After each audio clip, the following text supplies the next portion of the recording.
Documento 59. La era de la vida marina en Urantia. Consideramos que la historia de Urantia empezó hace unos 1000 millones de años y que se extiende a lo largo de 5 eras principales. 1. La era anterior a la vida se extiende sobre los primeros 450 millones de años, desde casi el momento en que el planeta alcanzó su tamaño actual hasta el momento del establecimiento de la vida. Vuestros estudiosos han dado el nombre de Arqueozoico a este período. 2. La era de los albores de la vida se extiende sobre los 150 millones de años siguientes. Esta época transcurre entre la era precedente anterior a la vida, o era de los cataclismos, y el periodo siguiente de la vida marina muy desarrollada. Vuestros investigadores conocen esta era con el nombre de Proterozoica. 3. La era de la vida marina abarca los 250 millones de años siguientes, y la conocéis mejor con el nombre de Paleozoica. 4.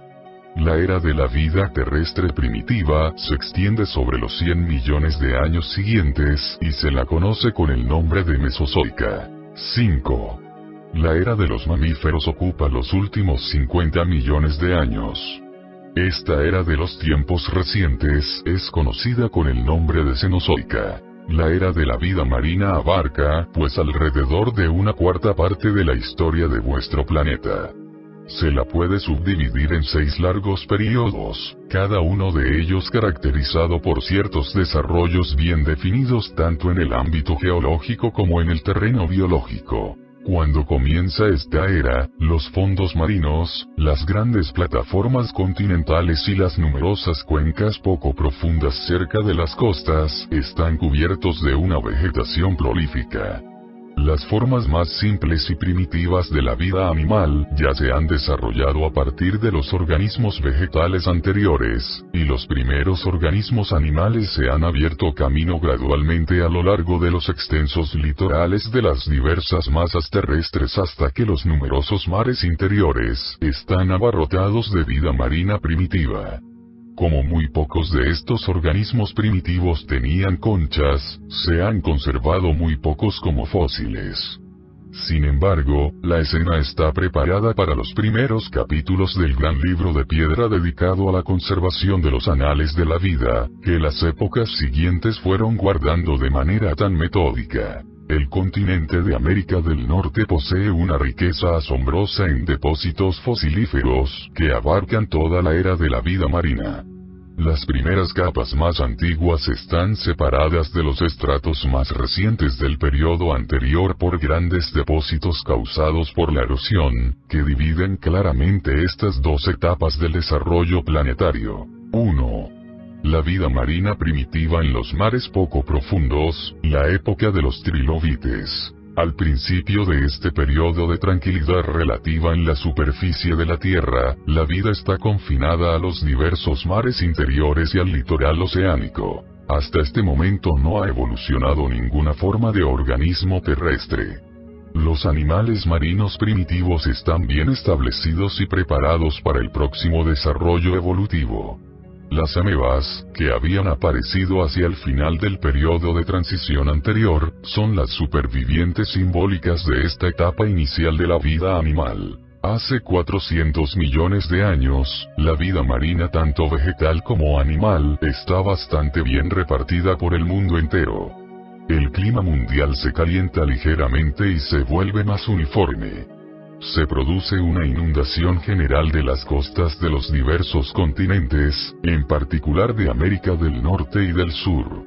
Aparecen nuevos océanos, y las masas de agua más antiguas se agrandan considerablemente. La vegetación empieza ahora a trepar por primera vez sobre la Tierra, firme y no tarda en hacer progresos considerables en su adaptación a un hábitat no marino. De repente, los primeros animales multicelulares hacen su aparición sin que sus antepasados sufrieran cambios graduales. Los trilobites han sido producidos por evolución, y dominan los mares durante épocas enteras. Desde el punto de vista de la vida marina, esta es la era de los trilobites. Hacia el final de este periodo de tiempo, una gran parte de América del Norte y de Europa emergió del mar.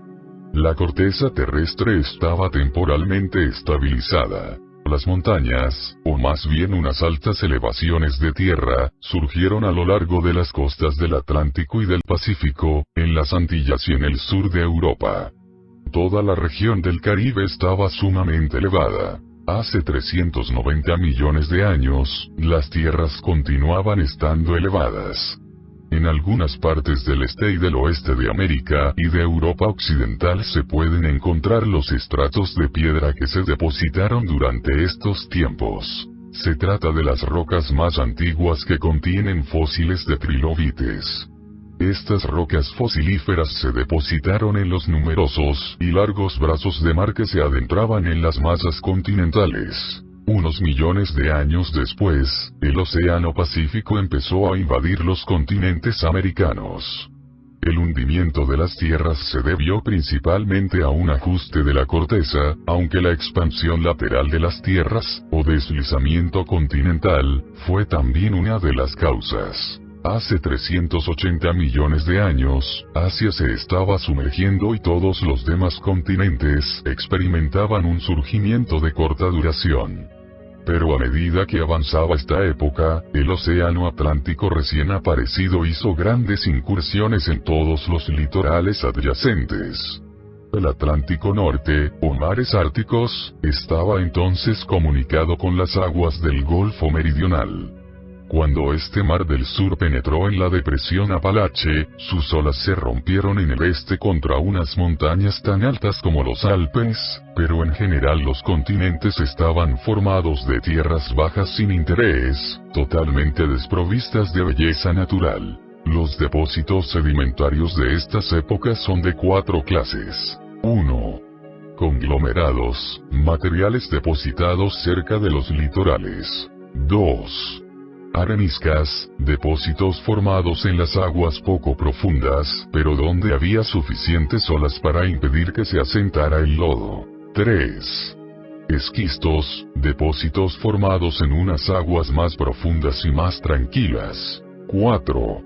Calizas, incluyen los depósitos de conchas de los trilobites en aguas profundas. Los fósiles de trilobites de esta época presentan ciertas uniformidades fundamentales unidas a ciertas variaciones bien marcadas.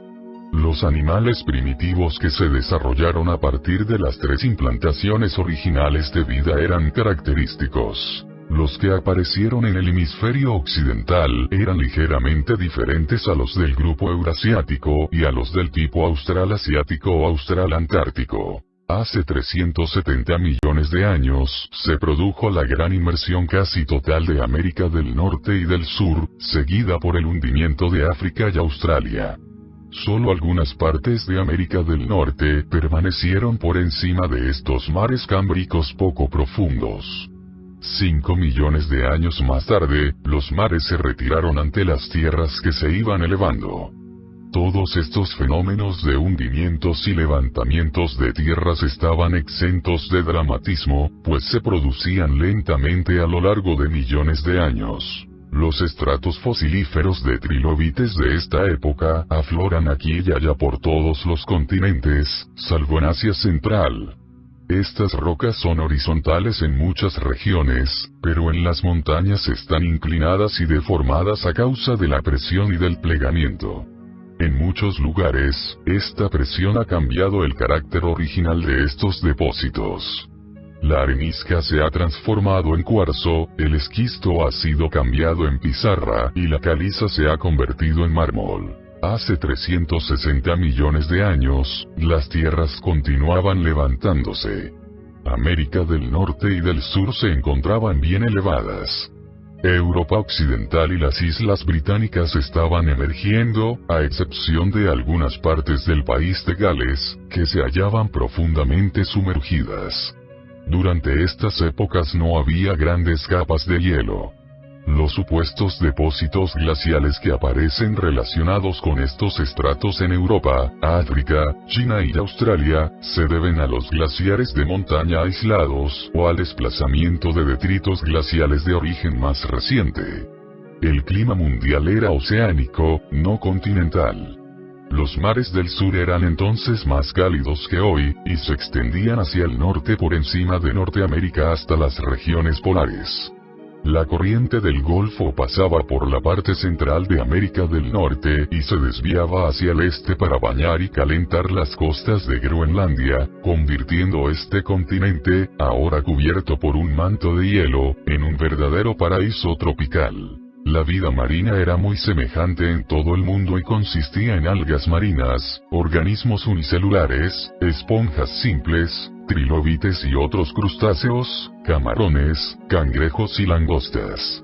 3000 variedades de braquiópodos aparecieron al final de este período, de las cuales solo han sobrevivido 200.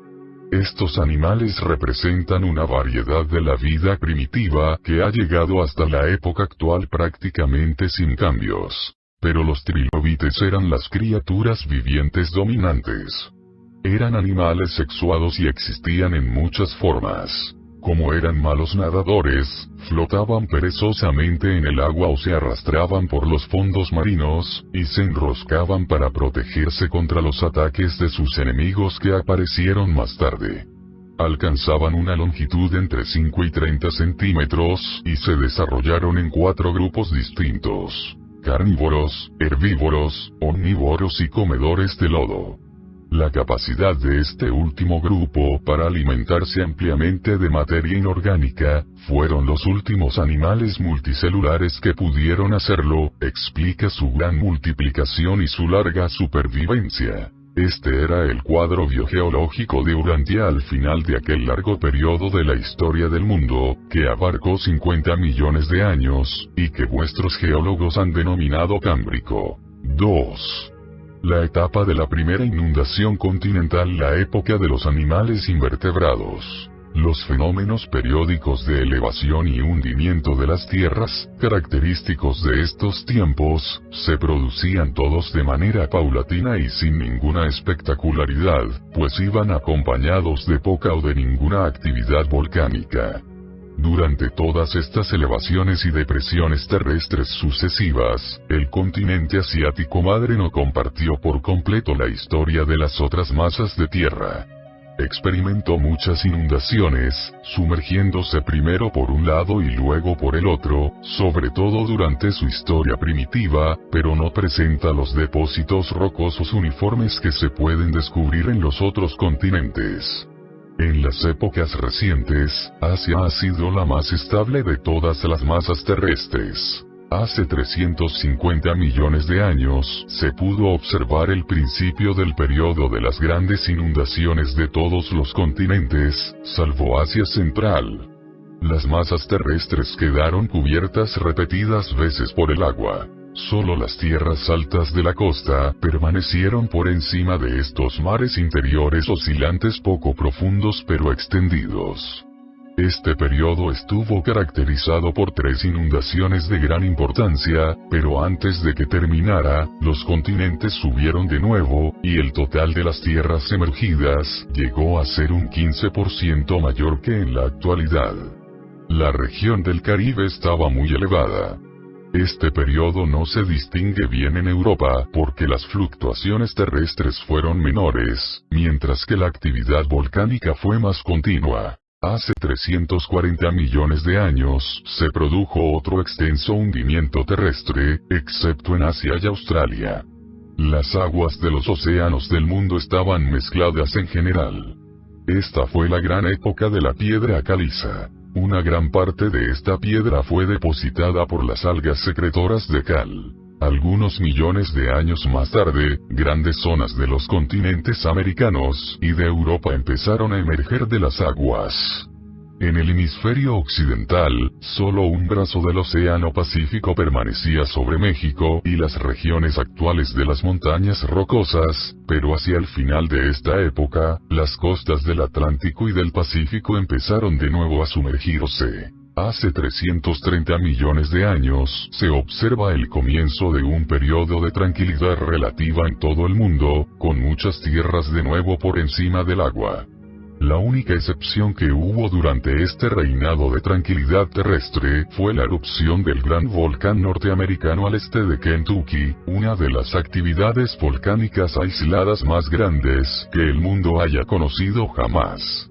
Las cenizas de este volcán cubrieron 1.300 kilómetros cuadrados, con una profundidad entre 5 y 6 metros. Hace 320 millones de años, se produjo la tercera inundación de gran importancia de este período. Las aguas de esta inundación cubrieron todas las tierras sumergidas por el diluvio anterior, y se extendieron además en muchas direcciones por todas las Américas y Europa. El este de Norteamérica y Europa Occidental se encontraron entre 3.000 y 4.500 metros por debajo del agua. Hace 310 millones de años, las masas terrestres del mundo se hallaban de nuevo bien elevadas, a excepción de las partes meridionales de América del Norte. México emergió, creando así el Mar del Golfo, que desde entonces ha conservado siempre su identidad. La vida continúa evolucionando durante este periodo. Una vez más, el mundo está tranquilo y relativamente apacible. El clima sigue siendo templado y uniforme. Las plantas terrestres van emigrando cada vez más lejos de los litorales. Los modelos de vida están bien desarrollados, aunque pocos fósiles vegetales de estos tiempos se puedan encontrar. Esta fue la gran época de la evolución de los organismos animales individuales, aunque muchos cambios fundamentales, tales como la transición de la planta al animal, se habían producido anteriormente. La fauna marina se desarrolló hasta el punto de que todos los tipos de vida inferiores a los vertebrados estuvieron representados en los fósiles de las rocas que se depositaron durante estos tiempos. Pero todos estos animales eran organismos marinos. Ningún animal terrestre había aparecido todavía, excepto algunos tipos de gusanos que excavaban la tierra a lo largo de las costas, y las plantas terrestres aún no se habían extendido sobre los continentes. Había todavía demasiado dióxido de carbono en el aire como para permitir la existencia de los respiradores de aire. Principalmente, todos los animales, excepto algunos de los más primitivos, dependen directa o indirectamente de la vida vegetal para existir. Los trilobites seguían predominando. Estos pequeños animales existían en decenas de miles de especies, y fueron los predecesores de los crustáceos modernos. Algunos trilobites tenían entre 25 y 4.000 ojos minúsculos, y otros tenían ojos malogrados. Al final de este período, los trilobites compartían el dominio de los mares con otras diversas formas de la vida invertebrada, pero perecieron por completo al principio del período siguiente. Las algas que secretaban cal estaban muy extendidas. Existían miles de especies de los antepasados primitivos de los corales. Abundaban los gusanos de mar y había muchas variedades de medusas que se han extinguido desde entonces. Evolucionaron los corales y los tipos más recientes de esponjas. Los cefalópodos estaban bien desarrollados y han sobrevivido en los nautilos, los pulpos, las jibias y los calamares de los tiempos modernos. Había muchas variedades de animales con conchas, pero entonces no las necesitaban tanto para defenderse como en las épocas siguientes.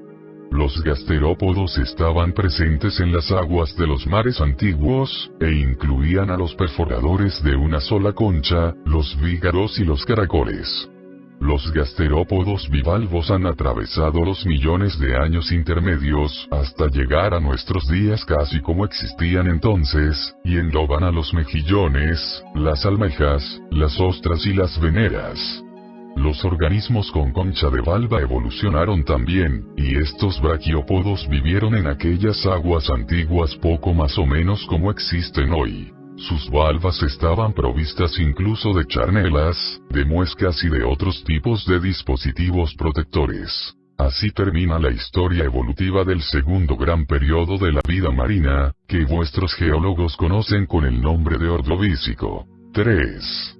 La etapa de la segunda gran inundación, el periodo del coral, la época de los braquiópodos. Hace 300 millones de años empezó otro gran periodo de inmersión de las tierras. El avance gradual de los antiguos mares silúricos hacia el norte y el sur los preparó para sumergir la mayor parte de Europa y América del Norte. Las tierras no estaban muy elevadas por encima del nivel del mar, de manera que no se produjeron muchos depósitos cerca de los litorales. Los mares rebosaban de vida con conchas calizas, y la caída de estas conchas hasta el fondo del mar fue formando gradualmente unas capas calcáreas muy espesas. Este fue el primer depósito calcáreo ampliamente extendido, y cubre prácticamente toda Europa y América del Norte, pero solo aparece en algunas partes de la superficie terrestre. El espesor medio de esta antigua capa rocosa es aproximadamente de 300 metros, pero una gran parte de estos depósitos ha sido enormemente deformada desde entonces por las inclinaciones, los levantamientos y las fallas, y muchos se han transformado en cuarzo, en esquisto y en mármol. No se encuentran ni rocas ígneas ni lavas en las capas rocosas de este período, salvo las de los grandes volcanes del sur de Europa y del este de Maine, y los flujos de lava de Quebec. La actividad volcánica prácticamente había terminado. Este fue el apogeo de los grandes depósitos marinos. Se formaron pocas o ninguna cadena montañosa. Hace 290 millones de años, el mar se había retirado ampliamente de los continentes, y los fondos de los océanos circundantes se estaban hundiendo. Las masas terrestres habían cambiado poco hasta que se sumergieron de nuevo.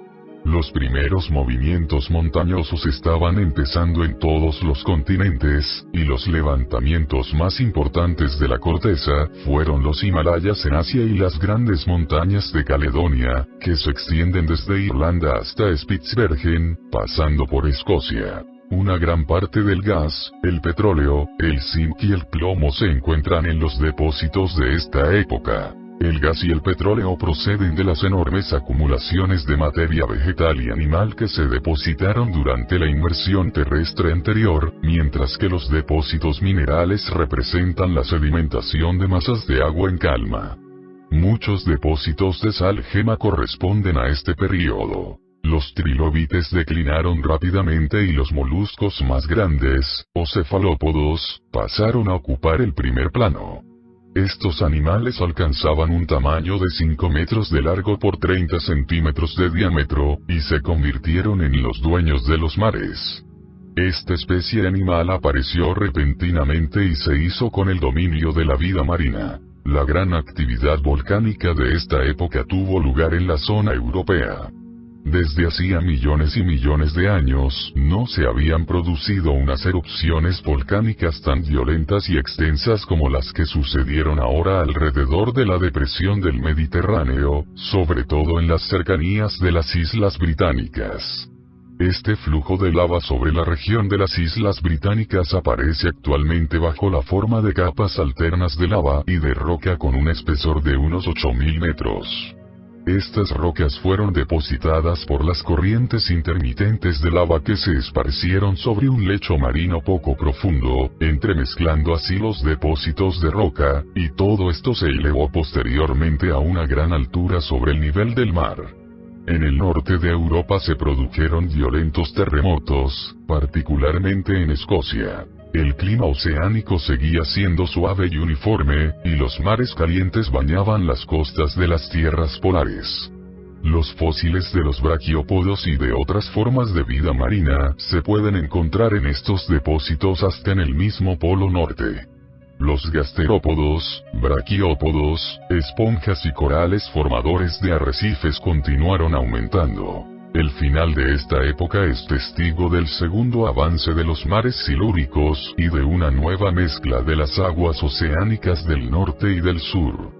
los cefalópodos dominan la vida marina, mientras que las formas de vida asociadas se desarrollan y se diferencian progresivamente. Hace 280 millones de años, los continentes habían emergido en gran parte de la segunda inundación silúrica. Los depósitos rocosos de esta inmersión se conocen en América del Norte con el nombre de calizas del Niágara, porque las cataratas del Niágara fluyen actualmente sobre el estrato de esta roca. Esta capa rocosa se extiende desde las montañas del este hasta la región del Valle del Mississippi, pero no hacia el oeste de esta región sino hacia el sur. Varias capas se extienden sobre Canadá, zonas de América del Sur, Australia y la mayor parte de Europa. El espesor medio de esta serie de capas del Niágara es de unos 200 metros. En muchas regiones se pueden encontrar, inmediatamente por encima de estos depósitos de tipo Niágara, un conjunto de conglomerados, esquistos y sal gema. Se trata de la acumulación de asentamientos secundarios. Esta sal se asentó en grandes lagunas, que estuvieron abiertas alternativamente hacia el mar, y luego fueron separadas de él, de manera que la evaporación produjo los depósitos de sal junto con otras materias que estaban disueltas en el agua. En algunas regiones, estos lechos de sal gema tienen un espesor de 20 metros. El clima es suave y moderado, y los fósiles marinos se depositan en las regiones árticas. Pero al final de esta época, los mares están tan extremadamente salados que poca vida puede sobrevivir. Hacia el final de la última inmersión silúrica, los equinodermos, los lirios de mar, aumentan considerablemente, tal como lo demuestran los depósitos calcáreos crinoideos. Los trilobites casi han desaparecido, y los moluscos continúan siendo los reyes de los mares. La formación de arrecifes de coral se incrementa enormemente. Durante esta época, los escorpiones acuáticos primitivos evolucionan por primera vez en los lugares más favorables. Poco después, los auténticos escorpiones, los verdaderos respiradores de aire, hacen su aparición repentinamente. Estos progresos ponen fin al tercer periodo de la vida marina, que abarca 25 millones de años, y que vuestros investigadores conocen con el nombre de Silúrico. 4. La etapa del gran surgimiento de las tierras, el periodo de la vida terrestre vegetal, la época de los peces. En el transcurso de la lucha secular entre la tierra y el agua, los mares han ganado relativamente la batalla durante largos periodos, pero la hora de la victoria de la tierra está a punto de llegar. Las derivas continentales no han avanzado tanto y, a veces, prácticamente todas las tierras del mundo están conectadas por medio de delgados istmos y de estrechos puentes terrestres. Cuando las tierras emergen de la última inundación silúrica, un importante periodo del desarrollo del mundo y de la evolución de la vida llega a su fin. Es el principio de una nueva época en la Tierra. El paisaje desnudo y sin atractivo de los tiempos pasados empieza a vestirse con un verdor exuberante, y los primeros bosques espléndidos están a punto de aparecer. La vida marina de esta época era muy variada, debido a la separación de las primeras especies, pero más adelante todos estos diversos tipos se mezclaron y se asociaron libremente. Los braquiópodos alcanzaron pronto su apogeo, luego les sucedieron los artrópodos, y los percebes aparecieron por primera vez. Pero el acontecimiento más grande de todos fue la aparición repentina de la familia de los peces. Esta época se convirtió en la era de los peces, ese periodo de la historia del mundo caracterizado por los tipos de animales vertebrados. Hace 270 millones de años, todos los continentes estaban por encima del agua. Desde hacía millones y millones de años, nunca había habido tantas tierras por encima del agua al mismo tiempo. Fue una de las épocas más grandes de emergencia de tierras en toda la historia del mundo. 5 millones de años después, las superficies de América del Norte y del Sur, Europa, África, el norte de Asia y Australia se inundaron durante corto tiempo. En uno u otro momento, la inmersión de América del Norte fue casi completa, y las capas calcáreas resultantes tienen un espesor que varía entre 150 y 1500 metros. Estos diversos mares devonianos se extendieron primero en una dirección, y luego en otra, de manera que el inmenso mar interior ártico de América del Norte encontró una salida hacia el Océano Pacífico a través del norte de California. Hace 260 millones de años, hacia el final de esta época de depresión terrestre, América del Norte estaba parcialmente cubierta por unos mares que se comunicaban simultáneamente con las aguas del Pacífico, del Atlántico, del Ártico y del Golfo. Los depósitos de estas etapas más recientes de la primera inundación devoniana tienen un espesor medio de unos 300 metros. Los arrecifes de coral que caracterizan esta época indican que los mares interiores eran transparentes y poco profundos. Estos depósitos de coral están puestos al descubierto en las orillas del río Ohio, cerca de Louisville, Kentucky, y tienen aproximadamente 30 metros de espesor, abarcando más de 200 variedades. Estas formaciones coralinas se extienden a través del Canadá y el norte de Europa hasta las regiones árticas. Después de estas inmersiones, una gran parte de los litorales se elevó considerablemente, de manera que los depósitos primitivos fueron cubiertos de lodo o esquisto. También existe un estrato de arenisca roja que caracteriza una de las sedimentaciones devonianas, y esta capa roja se extiende por una gran parte de la superficie de la Tierra, encontrándose en América del Norte y del Sur, Europa, Rusia, China, África y Australia. Estos depósitos rojos evocan unas condiciones áridas o semiáridas, pero el clima de esta época continuó siendo templado y uniforme. A lo largo de todo este período, las tierras situadas al sudeste de la isla de Cincinnati permanecieron completamente por encima del agua. Pero una gran parte de Europa occidental, incluyendo a las islas británicas, estaba sumergida. En el país de Gales, Alemania y otras partes de Europa, las rocas devonianas tienen un espesor de 6.000 metros. Hace 250 millones de años, se pudo presenciar la aparición de la familia de los peces, los vertebrados, una de las etapas más importantes de toda la evolución prehumana. Los artrópodos, o crustáceos, fueron los antecesores de los primeros vertebrados. Los precursores de la familia de los peces fueron dos ascendientes artrópodos modificados. Uno tenía un cuerpo largo que unía la cabeza y la cola, mientras que el otro era un prepez sin espina dorsal ni mandíbulas. Pero estos tipos preliminares fueron rápidamente aniquilados cuando los peces, los primeros vertebrados del mundo animal, aparecieron repentinamente procedentes del norte. Muchos de los peces auténticos más grandes pertenecen a esta época, y algunas variedades provistas de dientes tenían entre 8 y 10 metros de largo. Los tiburones de hoy en día son los supervivientes de estos peces antiguos. Los peces con pulmón y coraza alcanzaron la cumbre de su evolución, y antes de que hubiera terminado esta época, los peces se habían adaptado tanto al agua dulce como a la salada. Se pueden encontrar verdaderos lechos óseos de dientes y esqueletos de peces en los depósitos acumulados hacia el final de este período, y existen unos lechos ricos en fósiles que están situados a lo largo de la costa de California, puesto que muchas bahías abrigadas del Océano Pacífico penetraban en las tierras de esta región. Las nuevas clases de vegetación terrestre estaban invadiendo la Tierra rápidamente. Hasta ahora crecían pocas plantas en la tierra, salvo en los bordes del agua. Entonces, la prolífica familia de los lechos apareció repentinamente y se extendió muy deprisa por la superficie de las tierras que se elevaban con rapidez en todas las partes del mundo.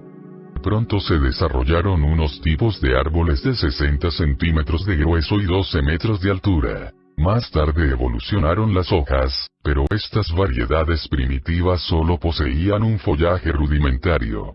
Existían muchas plantas más pequeñas, pero sus fósiles no se pueden encontrar puesto que las bacterias, que habían aparecido anteriormente, solían destruirlas. Cuando las tierras se elevaron, América del Norte quedó unida a Europa por medio de unos puentes terrestres que se extendían hasta Groenlandia. Y en la actualidad, Groenlandia conserva los restos de estas plantas terrestres primitivas bajo su manto de hielo. Hace 240 millones de años, algunas partes de Europa y de América del Norte y del Sur empezaron a hundirse. Este hundimiento marcó la aparición de la última, y menos extensa, de todas las inundaciones devonianas. Los mares árticos se desplazaron de nuevo hacia el sur sobre una gran parte de Norteamérica. El Atlántico inundó gran parte de Europa y de Asia Occidental, mientras que el Pacífico Meridional cubría la mayoría de la India.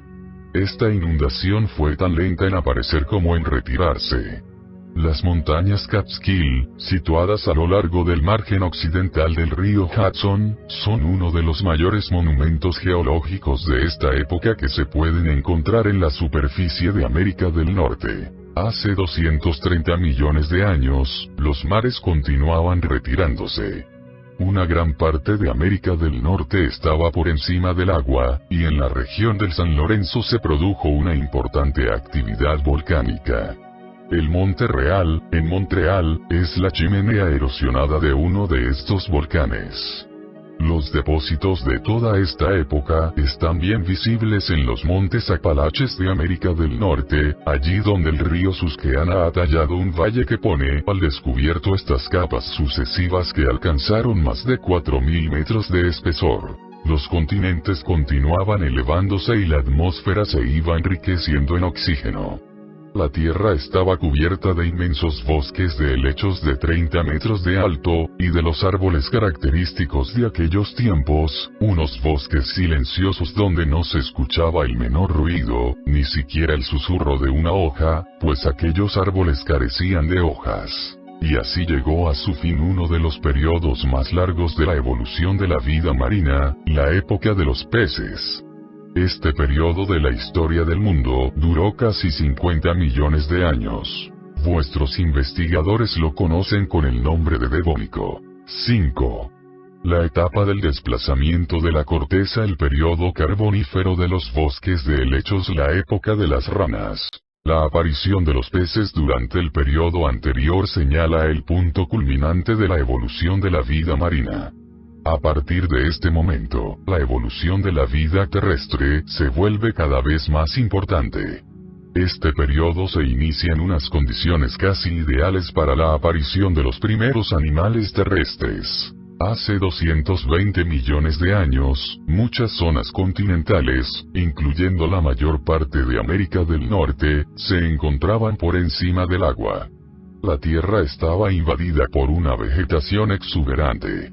Fue realmente la época de los helechos. El dióxido de carbono continuaba presente en la atmósfera, pero en menor grado. Poco tiempo después se inundó la porción central de América del Norte, creando dos grandes mares interiores. Las regiones montañosas de las costas del Atlántico y del Pacífico estaban situadas un poco más allá de los litorales actuales. Estos dos mares se unieron pronto, mezclando sus diversas formas de vida, y la unión de esta fauna marina marcó el comienzo del rápido declive mundial de la vida marina, y el principio del periodo siguiente de la vida terrestre. Hace 210 millones de años, las cálidas aguas de los mares árticos cubrían la mayor parte de América del Norte y Europa. Las aguas polares del sur inundaban Sudamérica y Australia, mientras que África y Asia estaban muy elevadas. Cuando los mares alcanzaron su máximo nivel, un nuevo desarrollo evolutivo se produjo repentinamente. Los primeros animales terrestres aparecieron bruscamente. Numerosas especies de estos animales podían vivir tanto en la tierra como en el agua. Estos anfibios que respiraban aire se desarrollaron a partir de los artrópodos, cuyas vejigas natatorias se habían transformado en pulmones. Los caracoles, los escorpiones y las ranas salieron de las aguas salobres de los mares y avanzaron por la tierra. Actualmente, las ranas continúan poniendo sus huevos en el agua, y sus crías comienzan su existencia como pececillos, los renacuajos. Este periodo podría conocerse muy bien como la época de las ranas. Muy poco tiempo después aparecieron los insectos por primera vez, y pronto se extendieron por los continentes del mundo junto con las arañas, escorpiones, cucarachas, grillos y langostas. Las libélulas medían más de 75 centímetros de envergadura. Se desarrollaron 1000 especies de cucarachas, y algunas llegaron a medir 10 centímetros de largo. Dos grupos de equinodermos se desarrollaron particularmente bien y son en realidad los fósiles guías de esta época. Los grandes tiburones que se alimentaban de animales con conchas también habían evolucionado mucho, y dominaron los océanos durante más de 5 millones de años. El clima era todavía templado y uniforme. La vida marina había cambiado poco. Los peces de agua dulce iban aumentando y los trilobites se acercaban a su extinción. Los corales eran escasos, y una gran parte de la caliza era elaborada por los crinoideos. Las calizas más finas para la construcción se depositaron durante esta época. Las aguas de muchos mares interiores estaban tan cargadas de cal y de otros minerales, que dificultaron enormemente el progreso y el desarrollo de muchas especies marinas. Los mares se limpiaron finalmente a consecuencia de un extenso depósito de piedra que en algunas partes contenía zinc y plomo. Los depósitos de esta época carbonífera primitiva tienen entre 150 y 600 metros de espesor, y se componen de arenisca, esquisto y caliza. Los estratos más antiguos contienen fósiles de animales y plantas tanto terrestres como marinos, con mucha grava y sedimentos de las cuencas. Poco carbón explotable se encuentra en estos antiguos estratos. Los depósitos de este tipo, en toda Europa, son muy similares a los que se asentaron en América del Norte. Hacia el final de esta época, las tierras de América del Norte empezaron a elevarse. Hubo una breve interrupción, y el mar volvió a cubrir casi la mitad de sus lechos anteriores. Esta inundación fue de corta duración, y la mayor parte de las tierras se hallaron pronto muy por encima del agua. América del Sur estaba todavía conectada con Europa por medio de África. Esta época fue testigo del comienzo de la formación de los Vosgos, la Selva Negra y los montes Urales. Las bases de otras montañas más antiguas se encuentran por toda Gran Bretaña y Europa. Hace 200 millones de años empezaron las etapas realmente activas del periodo carbonífero. Los primeros depósitos de carbón se fueron asentando durante los 20 millones de años anteriores a esta época, pero ahora estaban en curso unas actividades más extensas para formar el carbón. La duración de la época efectiva de los depósitos de carbón fue un poco superior a los 25 millones de años. Las tierras subían y bajaban periódicamente debido a las variaciones del nivel del mar, provocadas por las actividades en los fondos oceánicos. Esta inestabilidad de la corteza, el hundimiento y la elevación de las tierras, en unión con la prolífica vegetación de los pantanos costeros, contribuyó a la formación de los inmensos depósitos de carbón, lo que ha motivado que este período se conozca con el nombre de carbonífero. El clima continuaba siendo templado en todo el mundo. Las capas de carbón alternaban con el esquisto, la piedra y el conglomerado. El espesor de estos yacimientos de carbón, en el centro y el este de los Estados Unidos, varía entre 12 y 15 metros. Pero muchos de estos depósitos fueron derrubiados durante las elevaciones terrestres posteriores.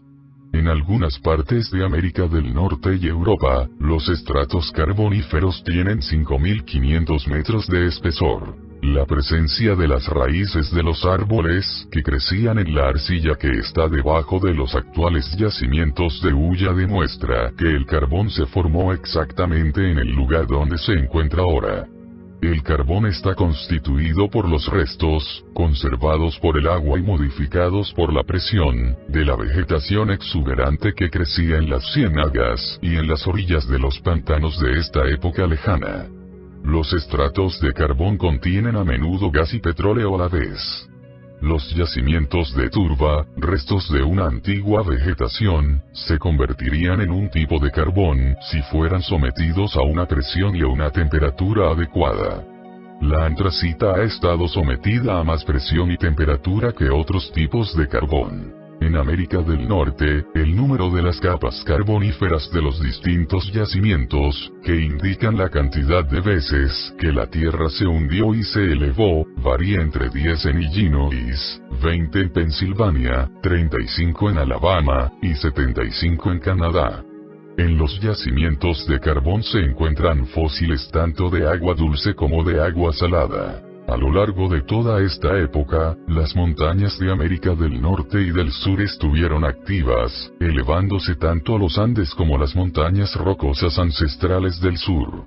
Las grandes regiones elevadas de las costas del Atlántico y del Pacífico empezaron a hundirse, volviéndose con el tiempo tan erosionadas y sumergidas, que los litorales de los dos océanos se retiraron aproximadamente hasta sus posiciones actuales. Los depósitos de esta inundación tienen por término medio unos 300 metros de espesor. Hace 190 millones de años, el mar carbonífero de América del Norte se extendió hacia el oeste sobre la región actual de las montañas rocosas, desaguando en el Océano Pacífico a través del norte de California. El carbón continuó asentándose en todas las Américas y Europa, capa tras capa, a medida que las regiones costeras se elevaban y descendían durante estas épocas de oscilación de los litorales. Hace 180 millones de años se terminó el periodo carbonífero, durante el cual el carbón se había formado en todo el mundo, en Europa, la India, China, África del Norte y las Américas. Al final de este periodo de formación del carbón, el este del valle del Mississippi, en América del Norte, se elevó, y la mayor parte de esta región ha permanecido desde entonces por encima del nivel del mar. Este periodo de elevación terrestre señala el comienzo de las montañas modernas de América del Norte, tanto en la región de los Apalaches como en el oeste. Los volcanes estaban activos en Alaska y California, así como en las regiones de Europa y Asia donde se estaban formando montañas. El este de América y el oeste de Europa estaban conectados por el continente de Groenlandia. La elevación de las tierras empezó a modificar el clima oceánico de las épocas anteriores, y a sustituirlo por los inicios del clima continental, menos benigno y más variable. Las plantas de estos tiempos eran esporíferas, y el viento podía diseminarlas en todas las direcciones. El tronco de los árboles carboníferos tenía generalmente 2 metros de diámetro y a menudo 38 metros de altura. Los helechos modernos son verdaderas reliquias de estas épocas pasadas. Estas fueron, por lo general, las épocas en que se desarrollaron los organismos de agua dulce. La vida marina anterior sufrió pocos cambios. Pero la característica importante de este período fue la aparición repentina de las ranas y de sus múltiples primos. Las características de la vida de la época carbonífera fueron los helechos y las ranas. 6. La etapa de transición climática, el periodo de las plantas con semillas, la época de las tribulaciones biológicas. Este periodo señala el final del desarrollo evolutivo fundamental de la vida marina y el principio del periodo de transición que condujo a las épocas posteriores de los animales terrestres. Esta fue una época de gran empobrecimiento de la vida. Miles de especies marinas perecieron, y la vida apenas estaba todavía bien establecida en la Tierra. Fue un periodo de tribulaciones biológicas, una época en la que la vida casi desapareció de la faz de la Tierra y de las profundidades de los océanos. Hacia el final de la larga era de la vida marina, más de 100.000 especies de criaturas vivientes existían en la Tierra. Al final de este periodo de transición, menos de 500 habían sobrevivido. Las particularidades de este nuevo período no se debieron tanto al enfriamiento de la corteza terrestre o a la larga ausencia de la actividad volcánica como a una combinación inhabitual de influencias vulgares y preexistentes, el estrechamiento de los mares y la creciente elevación de enormes masas terrestres. El templado clima oceánico de los tiempos pasados estaba desapareciendo, y el tipo de clima continental más severo se extendía rápidamente. Hace 170 millones de años tuvieron lugar unas grandes adaptaciones y cambios evolutivos en toda la superficie de la Tierra. Los continentes se estaban elevando en todo el mundo a medida que los fondos oceánicos se hundían. Aparecieron cadenas montañosas aisladas. La parte oriental de América del Norte estaba muy por encima del mar. El oeste se elevaba lentamente.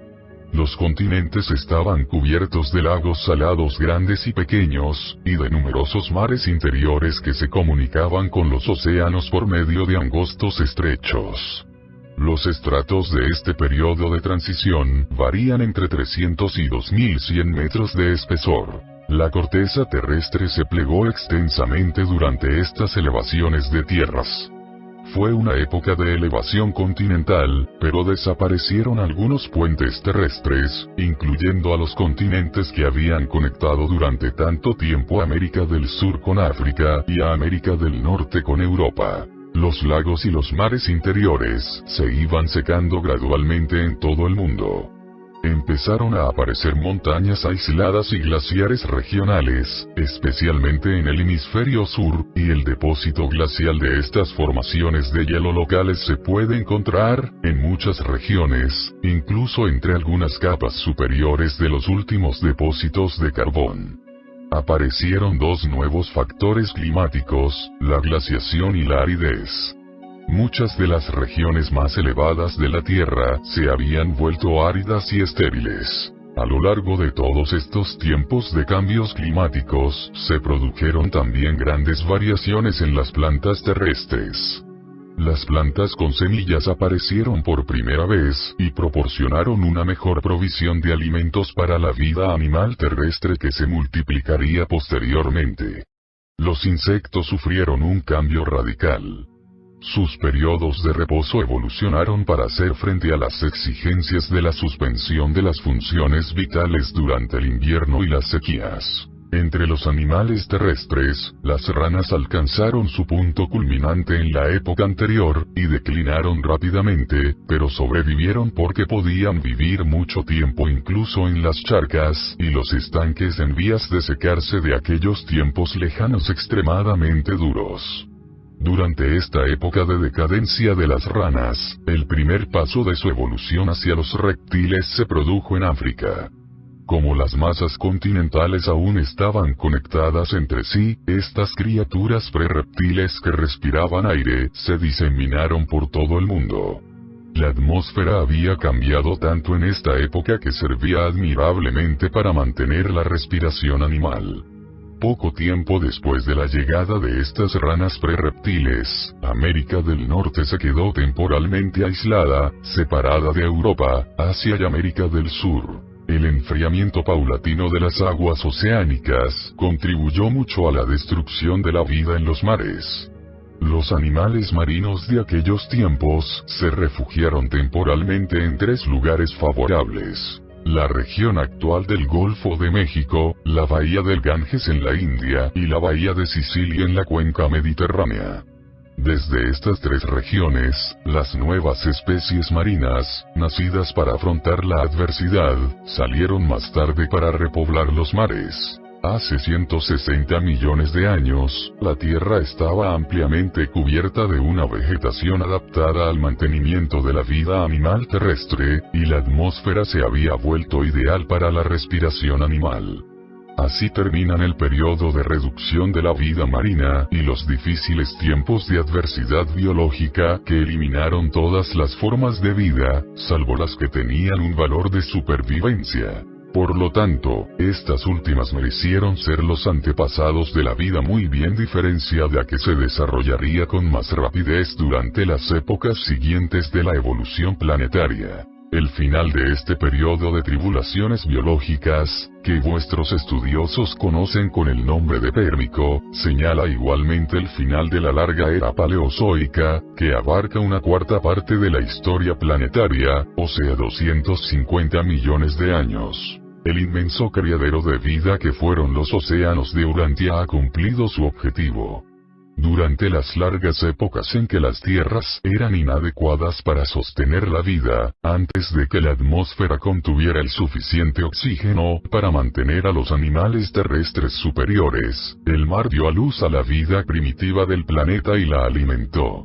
Ahora, la importancia biológica del mar disminuye progresivamente a medida que la segunda etapa de la evolución empieza a desarrollarse en la tierra firme. Presentado por un portador de vida de Nevadón, miembro del cuerpo original asignado a Urantia.